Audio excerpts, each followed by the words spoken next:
After the episode of Jenny Geddes in St Giles, things moved very quickly. Some 6 months after the episode, men were drawn from different parts of the country, and there was drawn up what has become known as the National Covenant of Scotland. This document was a document outlining the desires of the Presbyterians in Scotland at that time to preserve their rights, and also to extol the right to recognise the Lordship of Jesus Christ over the Church. And that lasted for another 60 years.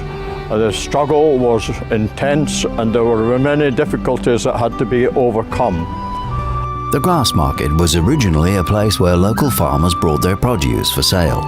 It also functioned as a place of public executions, where many martyrs and covenanters died. This led to the local tavern located next to the scene of public hangings being named The Last Drop. The exact spot where the gallows once stood is marked by St Andrew's Cross in the cobblestones, bearing the inscription, "For the Protestant faith, on this spot many martyrs and covenanters died." There is also a memorial plaque that recalls many of the men and women who sacrificed their lives. Many of the men who were executed at the grass market, not far from here, and this is where they were buried. It's very interesting to tell the story of a lady who was so anxious about those men of the covenant being identified with the rogues and rascals that had been executed at the grass market and were just thrown into the open grave here.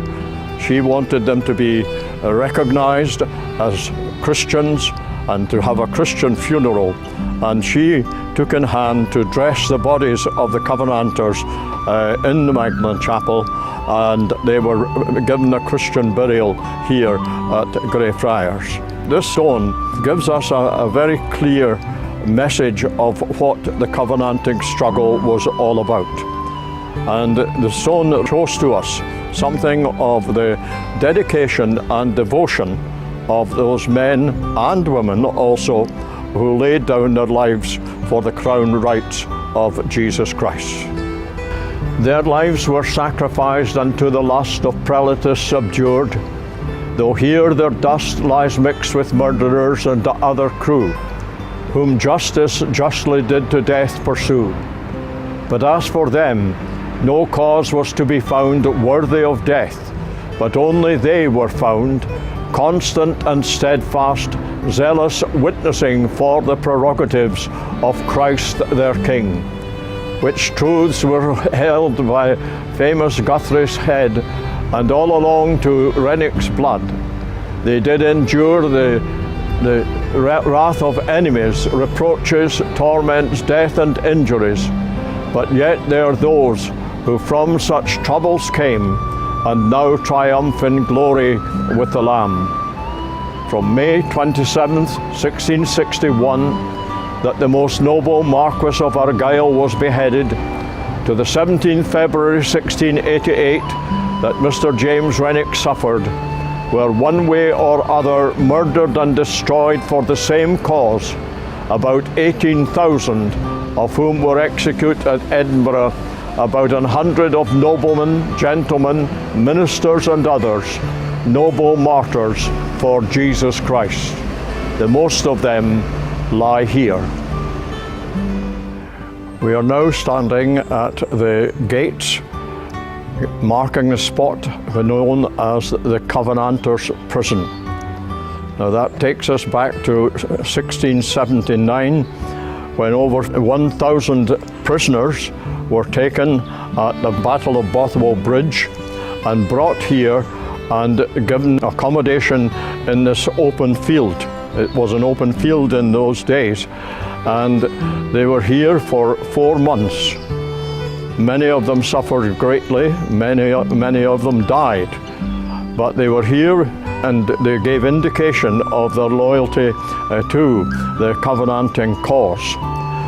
There's a very sad part about the imprisonment that ended after these 4 months was that the last 200 prisoners were taken from here and taken down to the seaport of Edinburgh, Leith, and put on a ship intending to take them to America.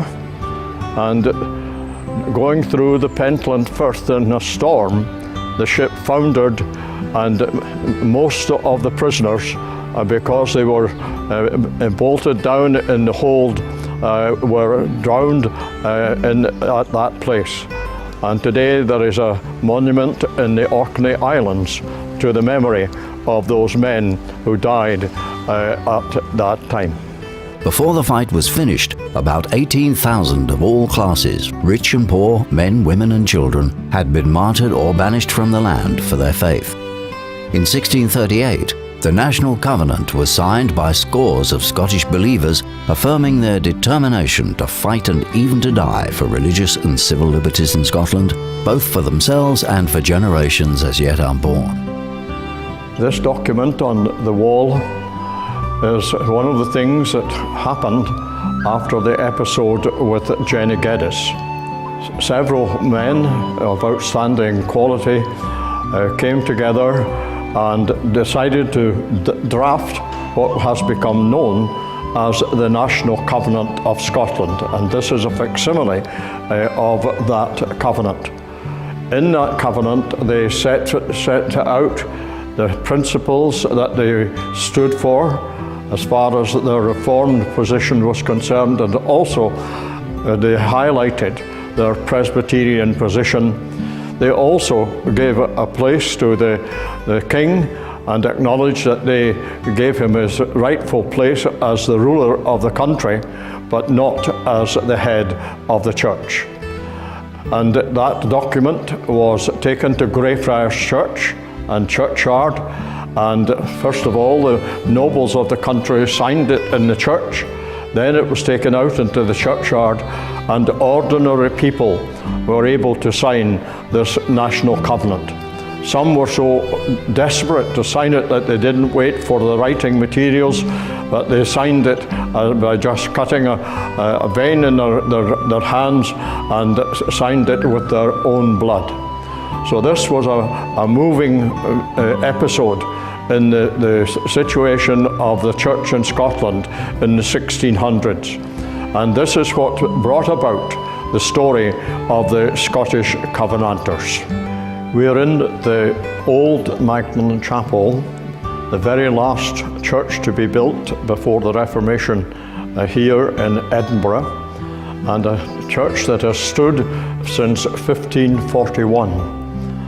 It began as a Roman Catholic church, a private Roman Catholic church. It became the church where the Reformers held the first General Assembly. And since then it has had a checkered career in the way in which it has served so many different branches. It was a non-denominational building, but eventually it became an interdenominational building by the way that it gave service to different groups who wished to use it for their services. But the important part that we are thinking about links itself to John Knox once again, because it was here that John Knox brought the 42 men to form the first General Assembly.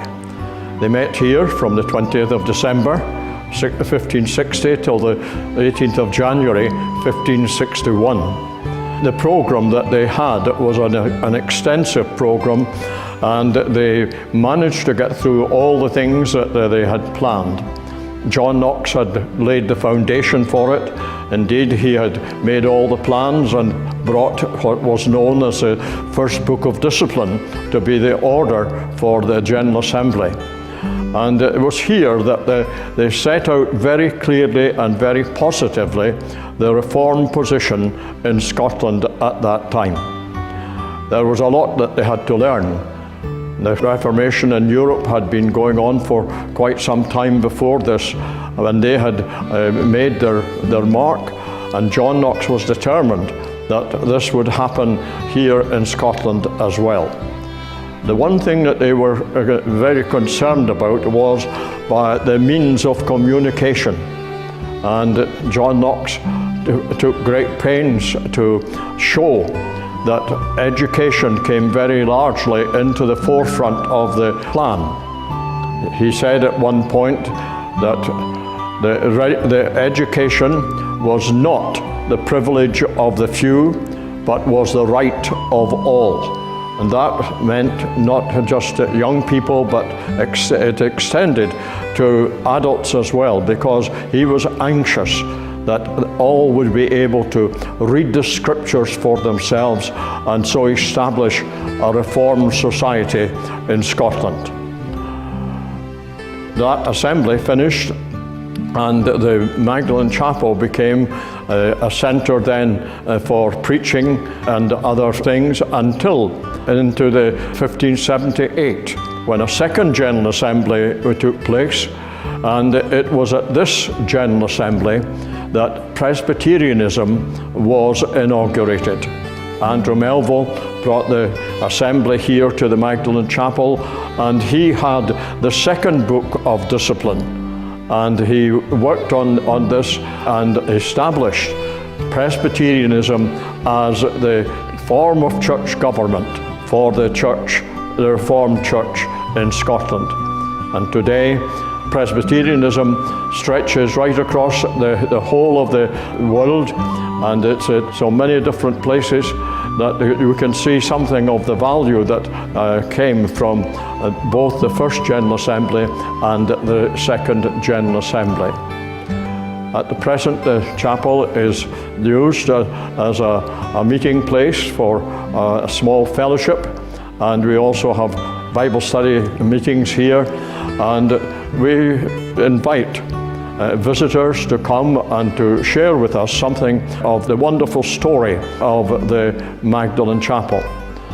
There are many things that interest historians and those who are interested in aspects of the development of different systems in Scotland, and we enjoy meeting folks here and sharing the story of the Magdalen Chapel.